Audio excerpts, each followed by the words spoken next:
Muy buenas noches, mis hermanos. Nos encontramos en este jueves de estudio bíblico. Vamos a ver hoy el Salmo número 53. Así que como siempre voy a pedirles que dispongan sus corazones para entrar a la escritura y para entrar a este estudio. Vamos a iniciar con una oración colocando todo este tiempo en manos del Señor. Mientras vamos orando, vaya meditando también en la importancia de la escritura, en la importancia del estudio bíblico. Mi Señor, mi Dios, queremos colocar este tiempo en tus manos. Vamos a encontrarnos contigo en tu palabra. Vamos a ver el Salmo 53, este que tu Espíritu ha inspirado en la mente de David para escribir, Señor. Tú has dejado la palabra para nuestra instrucción. Ella misma también es medicina para nosotros, es un refresco, Señor, en medio de la sequedad que nos presenta el mundo. Es como un ungüento, Señor, para colocar también sobre nuestras heridas. Y representa para nosotros la máxima revelación, Señor, que tú has dejado para tu pueblo. Glorifícate, por favor, a través de tu palabra. Que cada parte de ella, Señor, nutra nuestros corazones, que traiga bendición, que traiga sanidad y que traiga también, Señor, corrección a nuestras vidas. Por favor, glorifícate en este estudio. Muéstranos tu voluntad para obedecerla. Y te suplico, Espíritu de Dios, que hables a la necesidad de cada uno de nosotros en esta noche. Bendícenos, ayúdanos, y que todo lo que hablemos en este estudio también podamos ponerlo por obra. Que no seamos tan solo oidores, sino también hacedores de tu palabra. Todo esto te lo pido en Cristo Jesús, para que mis hermanos y yo podamos ser edificados juntamente, Señor, con el estudio de este salmo. Muchas gracias por todo, mi Dios. Amén. Muy bien, mis hermanos, vamos a la lectura del Salmo número 53. Voy a leerle desde la Nueva Biblia de las Américas. Dice así: para el director del coro, según Mahalat, masquil de David. El necio ha dicho en su corazón, no hay Dios. Se han corrompido, han cometido injusticias abominables, no hay quien haga el bien. Dios ha mirado desde los cielos sobre los hijos de los hombres para ver si hay alguien que entienda, alguien que busque a Dios. Todos se han desviado, a una se han corrompido, no hay quien haga el bien, no hay ni siquiera uno. ¿Acaso no tienen conocimiento los que hacen iniquidad, que devoran a mi pueblo como si comieran pan y no invocan a Dios? Donde antes no había terror, allí tiemblan de espanto, porque Dios esparció los huesos del que acampaba contra ti. Tú los avergonzaste, porque Dios los había rechazado. Oh, si de Sión saliera la salvación de Israel.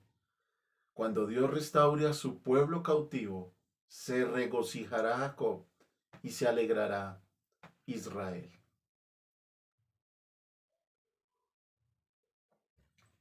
Permítame tener una introducción con estas palabras. La ciencia moderna tiene dos caras. Por una parte, se encarga del estudio de cosas que se han vuelto necesarias para todos nosotros. Hay campos como la medicina y la tecnología, entre muchos otros, los cuales la ciencia proporciona un bienestar para el ser humano. Pero, por otra parte, la ciencia también ha dedicado sus esfuerzos a negar la existencia de Dios por completo. Seguramente que ustedes recordarán al desaparecido Stephen Hawking, uno de los científicos más prominentes de los últimos tiempos. Stephen Hawking creía que la ciencia hacía a Dios innecesario. Uno de los argumentos más fuertes que presenta en su libro El Gran Diseño es que no es necesario invocar a Dios para establecer el origen del universo y que la ciencia no podía probar la existencia de Dios. Es notable ver cómo todos los hombres de ciencia que apuntan a esta teoría sobre la inexistencia de Dios. Son hombres respetados, con doctorados en las más grandes universidades del mundo. Son aclamados por sus pares científicos y por todo estudiante de ciencia. Gracias a estas ideas que pudieran llamarse revolucionarias. Pero a pesar de todos sus logros, a pesar de todos los pergaminos que ellos pudieran presentarnos, a pesar de todos los títulos que han ganado y el renombre que tienen en el mundo, todos estos hombres son conocidos por Dios y por su palabra con un solo apelativo: necio. Todos los hombres de ciencia que se han dedicado a negar la existencia de Dios reciben un solo apelativo: necios. Pero la necedad en la escritura, más que una deficiencia del ser humano, es vista como un pecado. La necedad no es una carencia de la personalidad humana. Dejemos esto en claro. La necedad es una rebeldía abierta hacia Dios mismo y a lo que Él establece como su voluntad por medio de su palabra.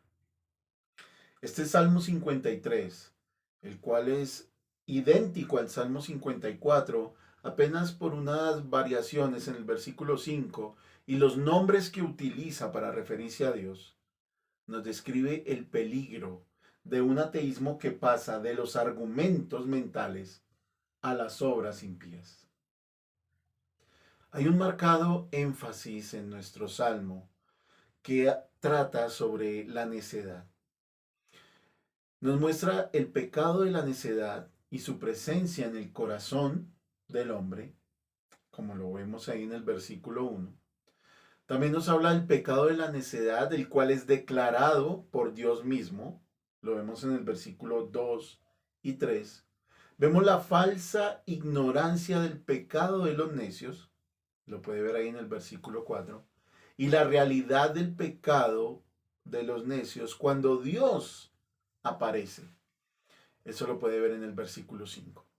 Entonces, la necedad es el tema principal, es el énfasis que el escritor quiere dar a conocer. Hablemos un poco del contexto de esto de la necedad en la escritura. En el Antiguo Testamento, la necedad es a veces simplemente fatuidad. La fatuidad podemos compararla con la vanidad.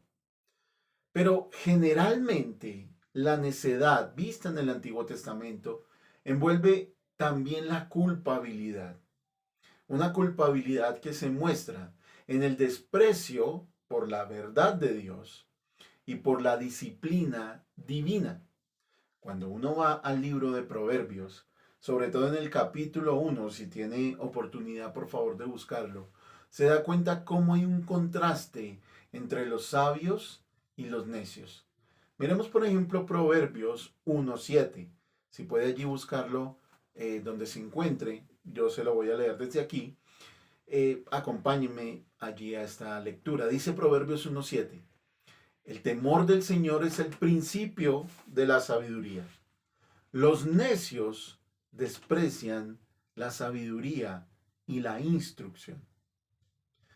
De aquí surge que aún el hombre simple no es solo falto de entendimiento, sino que también el simple, el necio, se encuentra totalmente descarriado, se encuentra lejos de Dios. Avance unos versículos más adelante en Proverbios 1:32. Dice, porque el desvío de los simples los matará y la complacencia de los necios los destruirá. Cuando extendemos un poco más el contexto bíblico para ver qué es lo que la Escritura habla en la necedad, nos muestra que un necio es aquel que ha cerrado su mente a Dios y paulatinamente se convierte en un burlador. Mire lo que dice en el versículo 22 de Proverbios 1. ¿Hasta cuándo, oh simples, amarán la simpleza? Y los burladores se deleitarán en hacer burla, y los necios ¿Aborrecerán el conocimiento? Lo que muestra la escritura en las páginas del Antiguo Testamento es que un necio, un burlador, un simple, termina convirtiéndose en un incrédulo totalmente agresivo, no solamente hacia Dios, sino también hacia su pueblo. Mire lo que dice Isaías capítulo 32, versículos 5 y 6 en este respecto.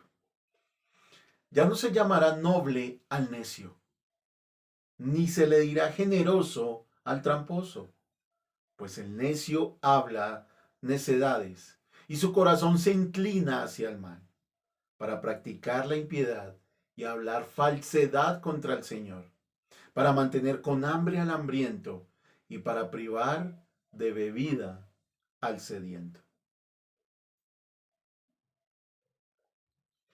Pero cuando uno pasa de las páginas del Antiguo al Nuevo Testamento, encuentra que hay una advertencia de Cristo en cuanto a estigmatizar a nuestros hermanos o a nuestros prójimos de necios.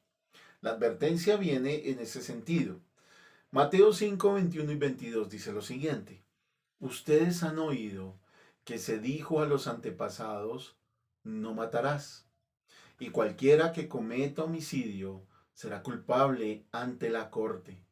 Pero yo les digo que todo aquel que esté enojado con su hermano será culpable ante la corte.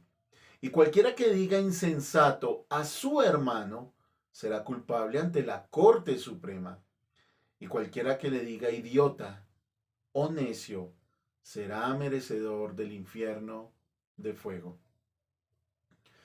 Lo que Cristo está diciendo es que la ligereza de nuestros juicios para referirnos de insensatos, de necios, de idiota, como dice aquí en la Nueva Biblia de las Américas, hacia alguno de nuestros hermanos, es tomar todas esas referencias de la incredulidad, de la vanidad, de la fatuidad que el Antiguo Testamento está colocando sobre las personas que han abandonado a Dios.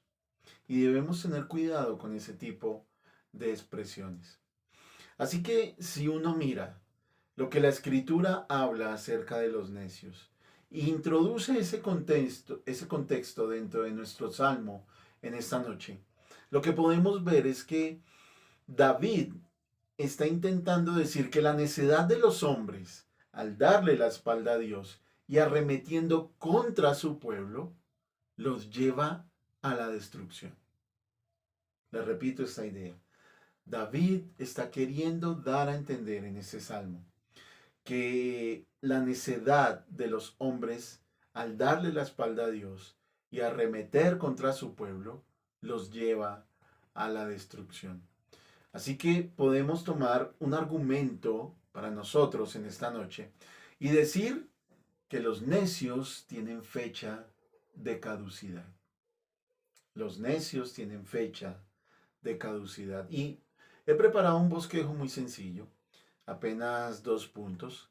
El primer punto va de los versículos 1 al 4 y el segundo punto va de los versículos 5 al 6, ya que tenemos un salmo bastante corto en esta noche. Muy bien, entonces en este bosquejo vamos a hablar primero de el diagnóstico divino a los necios. El primer punto es el diagnóstico divino a los necios. Versículos 1 al 4. Uno solo tiene que mirar a su alrededor para notar que este diagnóstico divino es tan acertado para la época de David, el escritor de este masquil, como para nuestro tiempo. El otro día leía en una red social que hay personas que dicen creer en Dios, pero viven como si Él no existiera. Creo que esa corta frase, que al parecer no tiene un autor identificable, es una cruda radiografía de lo que somos como humanidad. Muchos de nosotros decimos creer en Dios, pero nuestras vidas no lo reflejan. Vivimos como si Él no existiera. Como humanidad le hemos dado por completo la espalda a Dios. Y como resultado de ello, nos hemos corrompido como humanidad en injusticias abominables, como lo dice el salmista. El bien, la misericordia y la justicia parecen ser cosas totalmente olvidadas en nuestra sociedad actual. Dice David que Dios mira desde los cielos a los hombres para ver si hay alguien que busque su presencia. Por obvias razones, nosotros como iglesia entendemos que hacemos esto. Buscamos la presencia de Dios. Al menos lo hacemos los domingos en la mañana, cuando nos congregamos. Pero permítame llamar su atención a un asunto particular. No voy a calificar a ninguno de mis hermanos de necio. Por obvias razones no lo puedo hacer. La advertencia que acabo de leer en Mateo es clara. Pero permítame hacer algunas preguntas para nuestra reflexión personal en esta noche. Si bien es cierto que cuando nos congregamos el domingo en la mañana, buscamos la presencia de Dios y Dios puede mirar desde los cielos y encontrarnos buscando su presencia. ¿Qué hay de nosotros entre semana? ¿Qué hay de nosotros los otros días? ¿Qué hay de nosotros cuando ni pastores, ni hermanos, ni líderes, ni ninguna persona nos está observando? ¿Miramos hacia el cielo buscando a Dios? ¿Qué hay de nosotros cuando tenemos que tomar decisiones? ¿Ponemos a Dios delante de nuestras decisiones? ¿Nuestros días son guiados por su palabra? Y no estoy hablando de orar antes de salir de su casa o de tener un tiempo devocional. Estoy hablando de cuando usted va en un bus, cuando usted toma un servicio público, cuando usted está en su trabajo, en su oficina, en la calle, en su colegio, en su universidad o en su casa misma. ¿Sus días cuentan con la presencia de Dios? Cuando hablamos con alguien, nos llega a nuestra mente el pensamiento de qué mensaje hay en la palabra de Dios para esa persona con la que estoy hablando. Mis hermanos, este salmo debería llevarnos a reflexionar en estas cosas. Yo sé que como creyentes todos vivimos un proceso de santificación y por ello damos gloria a Dios. Pero la humanidad se ha corrompido y no podemos hacernos los ciegos ante esa realidad. Hace algunos días, aquí mismo en nuestra ciudad, un candidato presidencial fue alcanzado por las balas de un arma empuñada por un joven de 15 años. Eso se volvió mediático de inmediato, ¿no? Pero solo es una pequeña muestra de toda la violencia que vivimos en una de las ciudades más peligrosas del mundo. No nos engañemos sobre los necios de los que habla la Escritura. Como lo dije en la introducción, no son personas que carecen de algo, no tienen una falla en su personalidad, no. Los necios son los que hacen iniquidad, los que se oponen al versículo 4, como lo explica perfectamente allí, ¿cierto? Ellos entienden, ellos saben que se están oponiendo a Dios, que están deteniendo por medio de sus obras el avance del reino. Cuando se oponen a la predicación, cuando solo buscan satisfacer sus deseos pecaminosos, saben a la perfección que Dios está al tanto de lo que están haciendo.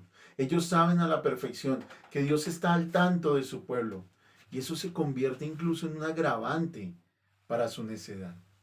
No solamente niegan a Dios, no solamente se ocupan de que otras personas nieguen a Dios, sino que se están oponiendo directamente a lo que Dios está haciendo en medio de su creación.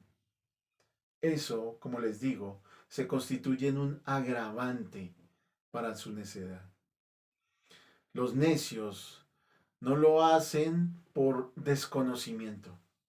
Nosotros como creyentes, como hombres y mujeres de la Biblia, entendemos que todo hombre lleva en sí la imagen de Dios y además lleva la ley de Dios inscrita en su corazón. Mire lo que tiene para decirnos el apóstol Pablo en Romanos capítulo 2, versículos 14 al 16 en este respecto. Romanos 2, 14 al 16. Dice, porque cuando los gentiles que no tienen la ley cumplen por instinto los dictados de la ley, ellos, no teniendo la ley, son una ley para sí mismos, porque muestran la obra de la ley escrita en sus corazones, su conciencia dando testimonio y sus pensamientos acusándolos unas veces y otras veces defendiéndolos, el día que, según mi evangelio, Dios juzgará los secretos de los hombres mediante Cristo Jesús. Y es precisamente en esa misma carta donde Pablo hace un eco de este Salmo 53, afirmando que este tipo de hombres no tienen excusa para su necedad, no tienen excusa para su abandono de Dios. Un capítulo atrás, en Romanos 1, 18 al 20, Pablo dice las siguientes palabras. Porque la ira de Dios se revela desde el cielo contra toda impiedad e injusticia de los hombres que con injusticia restringen la verdad. Pero lo que se conoce acerca de Dios es evidente dentro de ellos, pues Dios se lo hizo evidente. Porque desde la creación del mundo, sus atributos invisibles, su eterno poder y divinidad, se han visto con toda claridad, siendo entendidos por medio de lo creado, de manera que ellos no tienen excusa. Más adelante Pablo, en el capítulo 3 de Romanos, va a citar algunas palabras de este Salmo 53, diciendo que no hay quien busque a Dios, no hay quien entienda, todos a una se han desviado. La escritura es clara, mis hermanos. No hay nada que pueda excusar a los necios en el último y gran día. Allí, cuando estos necios tengan que presentar sus obras y sus decisiones ante el trono del juicio de Dios, ellos no tendrán ninguna excusa. Por ello, mis hermanos, no pierdan de vista que los necios tienen fecha de caducidad. Muy bien, la primera parte entonces, el diagnóstico divino a los necios. Una segunda parte en este salmo, en este bosquejo, es la aparición divina, versículos 5 y 6. Parece que estoy muy mediático esta noche porque otra de las frases que leía por ahí en una red social es que al primer instante después de morir, los ateos se podrán dar cuenta de su gran equivocación. Esta segunda sección nos habla de esto.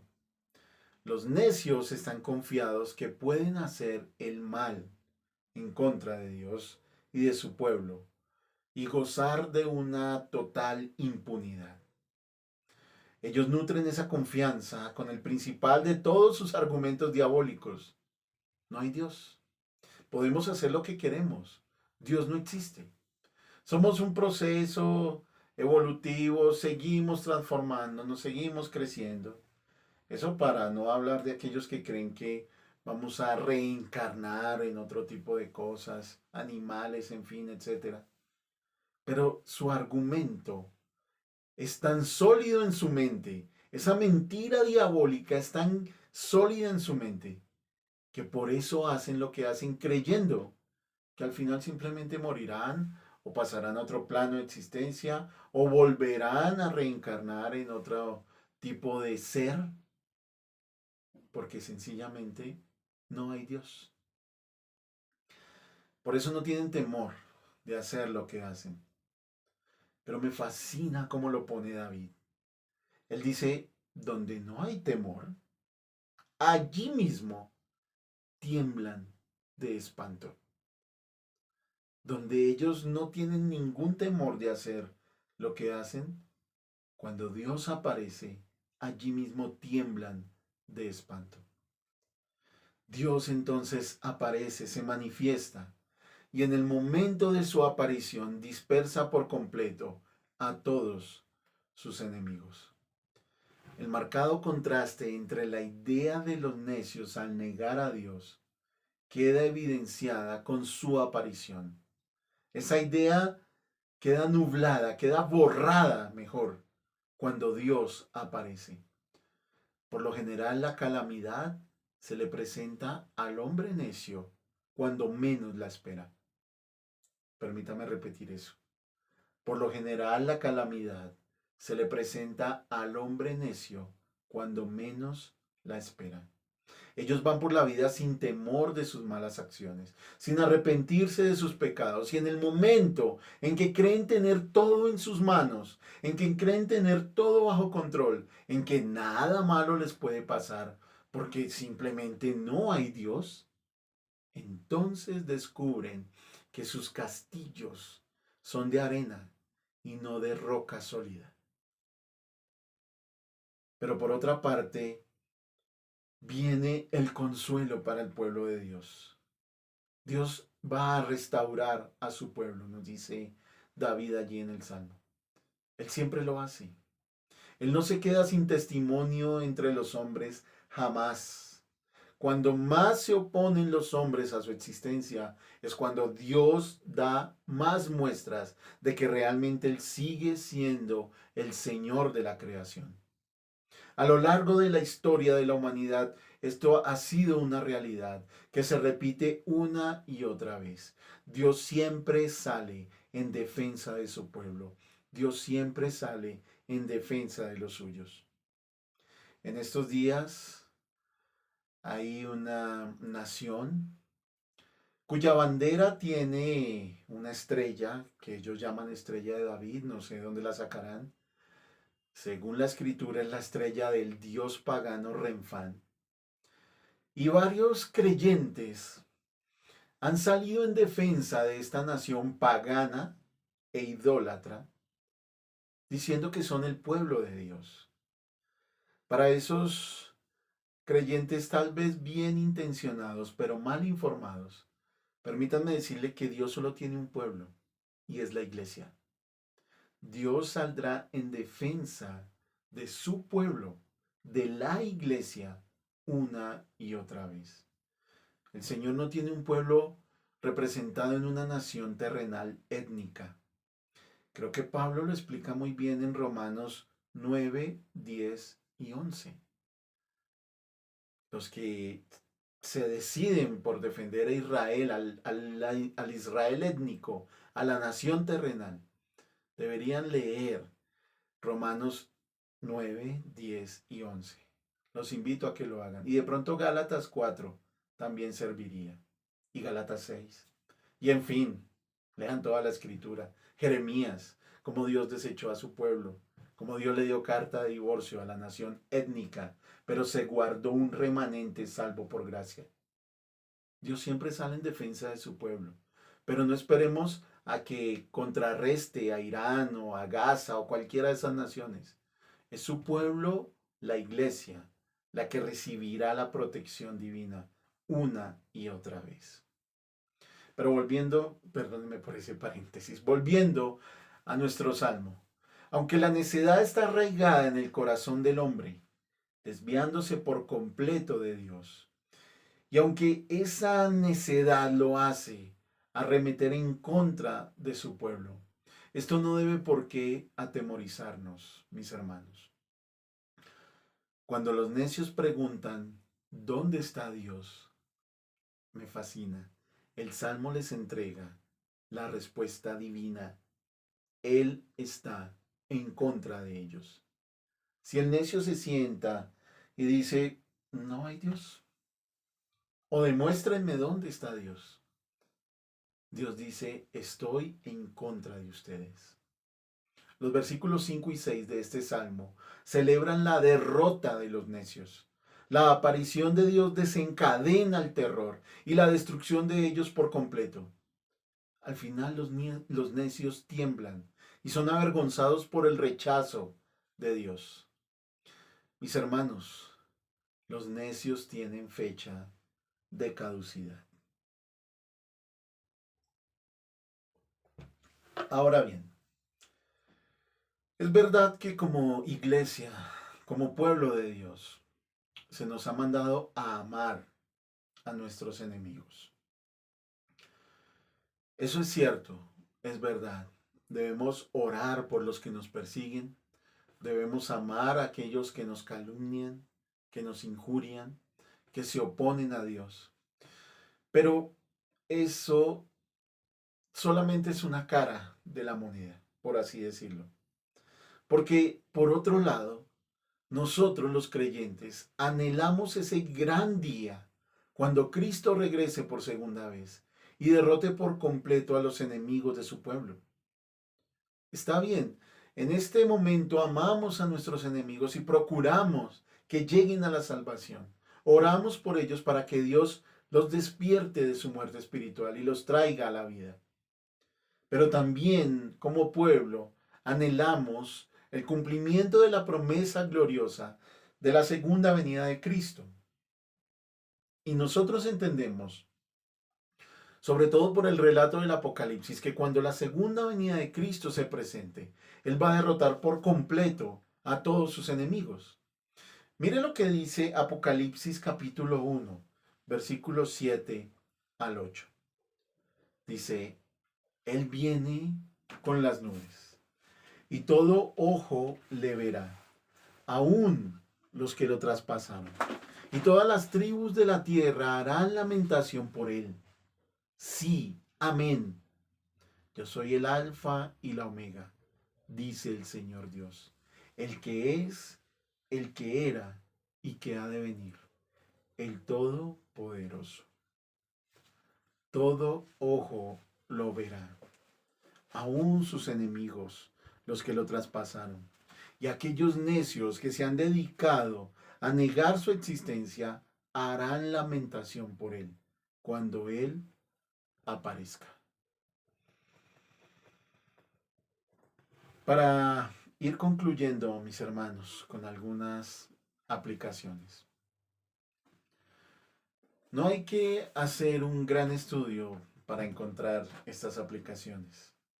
La verdad es que con una lectura sencilla del Salmo uno puede darse cuenta qué es lo que el Señor quiere decir a través de David para todas las generaciones. Como les digo, no hay que hacer un gran estudio para encontrar las aplicaciones, porque porque en este Salmo 53 las aplicaciones saltan a la vista. El Espíritu del Señor habla directamente a la necedad de aquellos que argumentan que Dios no existe. Habla directamente a la necedad de aquellos que argumentan que Dios ha abandonado a los hombres. Habla directamente a la necedad de aquellos que argumentan que pueden hacer lo que quieran sin que un juez divino deba tomar parte en sus elecciones y en sus decisiones.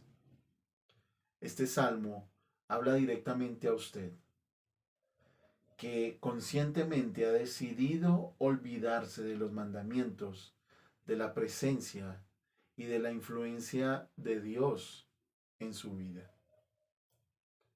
Tal vez usted esté viendo este video. Tal vez usted esté allá al otro lado y el Señor lo haya mantenido durante este tiempo de este estudio hasta este punto. Mire, mi recomendación es que no siga por este camino. No siga por el camino de la necedad. Usted sabe perfectamente que Dios existe. Lo sabe. Sabe que un día Él se va a vengar de sus enemigos. No ande más oponiéndose a Él. Eso no es una lucha sensata. Usted jamás podrá triunfar si se opone a lo que Dios ha mandado. No lo hará nunca. Eso no ocurre en ningún escenario. En ningún universo los hombres pueden oponerse a Dios y vencer. Jamás. Vuelva hacia Cristo en arrepentimiento. Vuelva hacia Él. Vuelva creyendo que Él puede perdonar sus pecados. Vuelva creyendo que Él puede darle una nueva vida. Este es el momento. Dice la Escritura que hoy es el día de salvación. Deje su necedad. Deje su arrogancia. Deje su orgullo, el cual ha mantenido por tantos años, diciendo que Dios no existe, o creyendo que existe, pero viviendo como si Él no existiera en lo absoluto. Pero para hablar al pueblo de Dios, a mis hermanos y hermanas, este salmo nos muestra una esperanza. Dios siempre defiende y protege a su pueblo, a su iglesia. Dios siempre vence sobre nuestros enemigos. A usted que es creyente hoy le digo, tome ánimo en estos últimos dos versículos de este Salmo 53 y entienda que por más difícil y dura que sea su situación, por más que venga la persecución, el sufrimiento, el desosiego, el hambre, por más que venga la ansiedad, el dolor, la angustia, por más que vengan todas esas cosas, hay un futuro glorioso que nos aguarda. Porque la salvación del pueblo de Dios viene de un Dios que cumple sus promesas. Él no simplemente echó a rodar su creación y nos permitió caer en pecado y se acabó. Él se encargó de nosotros y ha vencido a nuestros enemigos. Ha vencido la muerte, ha vencido el pecado, ha vencido al diablo y ha vencido al mundo y vencerá en un futuro a todos los necios que se oponen al avance de su reino. Dios nos ha prometido un futuro glorioso a su lado, donde el sufrimiento y el dolor ya no estarán más, donde toda lágrima se enjugará de nuestros ojos. Eso es glorioso. Donde el pecado, ese gran enemigo que es tan cruel y despiadado, ya no estará más entre nosotros y viviremos por siempre con Él. Por favor, tome ánimo de esa sublime verdad. Haga la realidad en su propia vida y viva con el gozo de saber que aunque el sufrimiento y el dolor hacen parte de vivir en un mundo caído, un día de estos, cuando Él llegue, todo eso pasará. Todo eso se acabará. Haga a Dios parte de su día a día. Vaya con Él a todo lugar. No sea como los necios que niegan su existencia, sino como los entendidos y los sabios que saben que el temor de Dios es el principio de todo conocimiento y sabiduría. Mis hermanos, ni Stephen Hawking, ni ninguno de los grandes ateos que ha existido en la humanidad ha podido acallar la voz de Dios. Ellos pueden argumentar todo lo que quieran sobre la no existencia de Dios, pero jamás podrán sacar a Dios de la ecuación, sencillamente porque Dios no se va para ningún lado. Él siempre está dando testimonio de su existencia y de su poder en medio de su creación. Pero permítame concluir con esta idea. Dios ha decidido responder a la necedad de los hombres que lo niegan, estableciendo una necedad mayor. Una necedad que se vuelve locura para sus enemigos ateos. La necedad de la predicación. ¿Quiere ver que Dios no se queda sin testimonio en medio de los hombres? A los mismos necios los atrapa en su astucia y les crea una locura en sus mentes por medio de la necedad de la predicación. Concluyo con esto.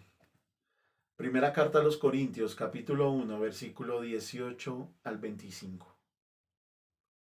Porque la palabra de la cruz es necedad para los que se pierden, pero para nosotros, los salvos, es poder de Dios.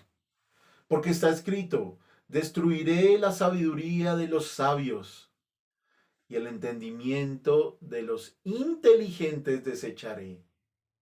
Increíble. ¿Dónde está el sabio? ¿Dónde está el escriba? ¿Dónde está el que sabe discutir en este siglo?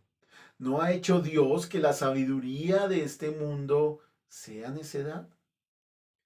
Pues ya que en la sabiduría de Dios el mundo no conoció a Dios por medio de su propia sabiduría, la mundana, agradó a Dios mediante la necedad de la predicación salvar a los que creen.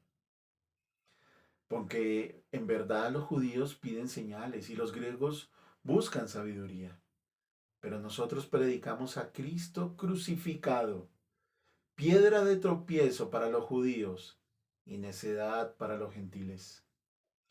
Sin embargo, para los llamados, tanto judíos como griegos, Cristo es poder de Dios y sabiduría de Dios, porque la necedad de Dios es más sabia que los hombres y la debilidad de Dios es más fuerte que los hombres. Amén. Oremos, mis hermanos.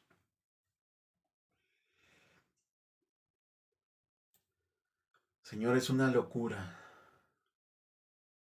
la necedad de los hombres. Nosotros de este lado de la cruz lo entendemos. Pero ¿cuánto tiempo anduvimos en nuestra propia necedad e insensatez? Tú viniste, Señor, a nuestro rescate, viniste a nuestra ayuda por tu misericordia y tu gracia. Tú te compadeciste de hombres necios como nosotros y nos trajiste a la salvación.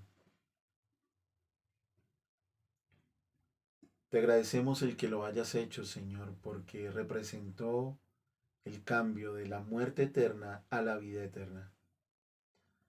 Sin embargo, muchos hoy en día aún se oponen, Señor, a la verdad de tu palabra, a la verdad del Evangelio y al avance de tu reino en este mundo.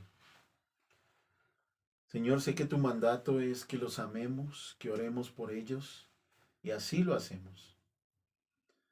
Pero también anhelamos ese glorioso día donde tú regresarás, vindicarás tu ley, vindicarás tu justicia y acabarás con tus enemigos de una vez y para siempre. Señor, te pedimos por aquellos nuestros amigos y familiares que viven en la necedad de su corazón, que tal vez digan que tú existes, pero viven como si tú no existieras. Te pido por mis hermanos, Señor, que aún no pueden tomar aliento en medio del sufrimiento, en medio de la persecución, para que puedan entender que tu palabra nos enseña claramente y nos promete que tú siempre sales en defensa de tu pueblo. Señor, te pido por todas las iglesias en el mundo que están sufriendo persecución, para que ellos tomen aliento en tu palabra, y aún en este Salmo 53, y vean que el necio tiene una fecha de caducidad, porque tú siempre sales en defensa de tu pueblo. Gracias por tu amor, Señor. Gracias por tu palabra. Gracias porque nos trae promesas increíbles y nos ayuda a vivir confiados en que tú harás las cosas que prometiste. Bendícenos como iglesia local, Señor, y ayúdanos a vivir todos los días de nuestra vida sabiendo que tú estás presente en todo lo que hacemos. Glorifícate en estas verdades, en el nombre de nuestro Señor Jesús. Amén. Muy bien, mis hermanos, muchas gracias por su atención en esta noche, por haber estado aquí conmigo. Dios me los bendiga y bueno, nos veremos el domingo, 7:30 de la mañana, puntualitos ahí para la oración. Un abrazo, mis hermanos, bendiciones.